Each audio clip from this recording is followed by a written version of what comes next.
Okay, so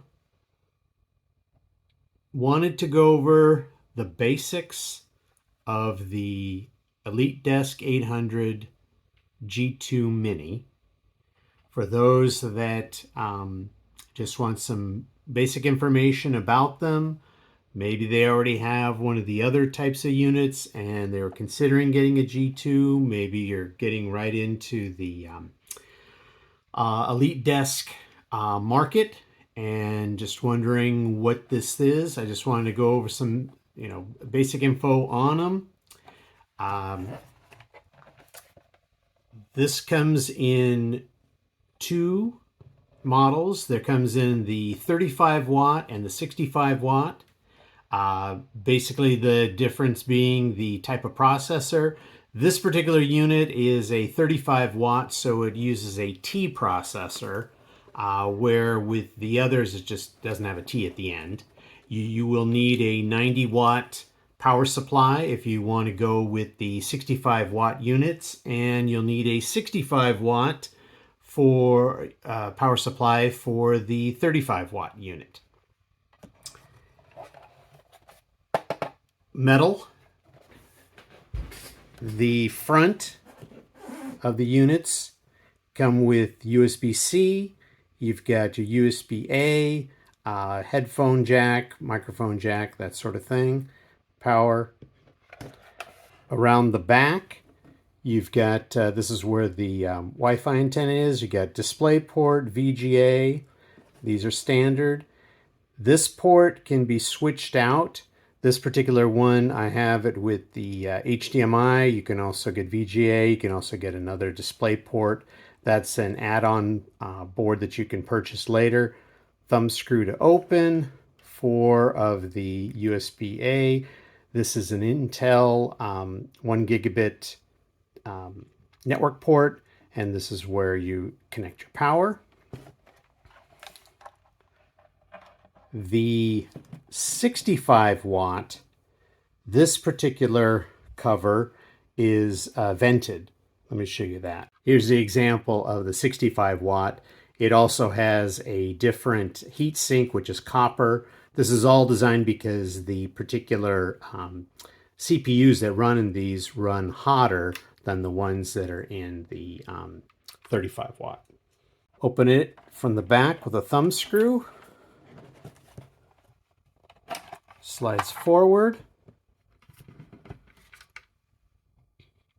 Inside the case, it will normally also describe what it is. This is again, the 35 watt. Has the serial number and product. The bottom of the unit will also tell you what it is.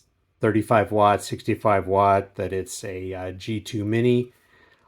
Always good in the pictures that you get off of eBay to see if they do have the back, just to confirm that what they're selling and what they're advertising is what you'll be getting. Okay. Here we've got our SATA cable so that you can put in your 2.5 inch, either an SSD or the traditional hard disk drive. This is the caddy. Again, you're going to want to make sure that you have both the caddy and the cable if you want to be able to do or use the 2.5 inch. Let's take this off. This has 3 screws. To remove it, I'm using a T15 bit.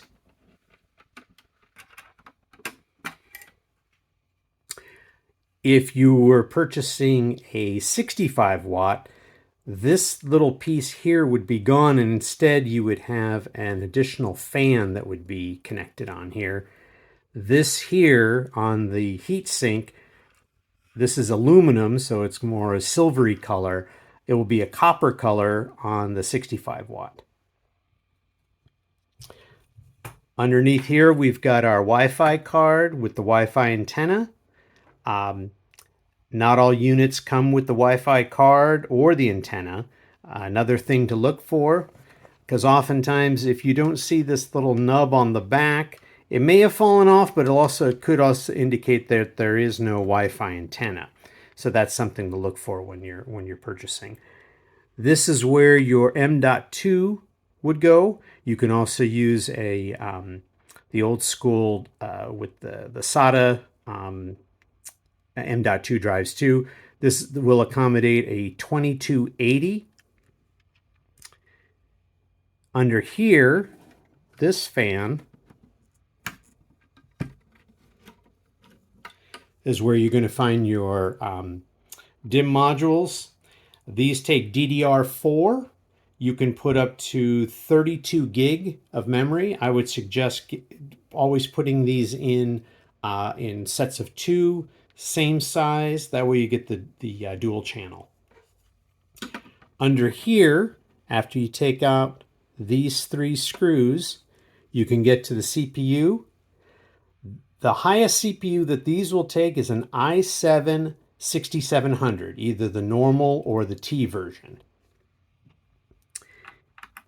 Let me lift this up a little bit so you can see these two. There's a screw here, and then you're going to have to take the whole heatsink, and there'll be another screw in back. This is your expansion module. This is the thing that will allow you to change out, and oftentimes these will come with VGA, and maybe you wanted HDMI. You can just purchase one of these and take out the old one, stick in the new one. It kind of goes in there with a little bit of a snap. That way you'll know that it's made the connection. Okay, cost-wise, you can get a bare bone, which basically means no CPU, no memory, for anywhere from maybe $35 to $40. You can get really cheap, but that doesn't include the heat sink or the caddy or that sort of thing. If you really want to go that route as far as bare bones, my recommendation is to get one that has everything except the CPU and memory, because then you can get those aftermarket. You can get the CPU, maybe an i5 6500T for $25 roughly. You can look around. If you want to get one that already has a CPU in it, you're looking at probably about $55. If you want the adapter, so forth, you're probably looking around $70. So it's always a toss-up whether it's cheaper to get it without the stuffing you add it. It really depends. If you've got other units and you've got extra RAM, or you like to maybe swap stuff in and out, then you could go with the low end. I've seen it cheapest down at the 20 range, but again, that's so bare bones. There's nothing there, and you'd have to buy all the components, and you start adding them up. You might as well get something that's got all the parts. The G2 is a great unit. It's very dependable. It's probably one of the ones a lot of folks, it's the last one of the EliteDesk that was all black. The G3 was when you started getting the silver. It's just, it's built like a tank. So it's, it's very recommended. This will go for the TPM 2.0. You can upgrade it to that. I've run Windows 11 on it without Pro without any problem, and of course it comes when you get the unit. It's got the embedded license, and I've used this to install Windows 11 Pro without a problem.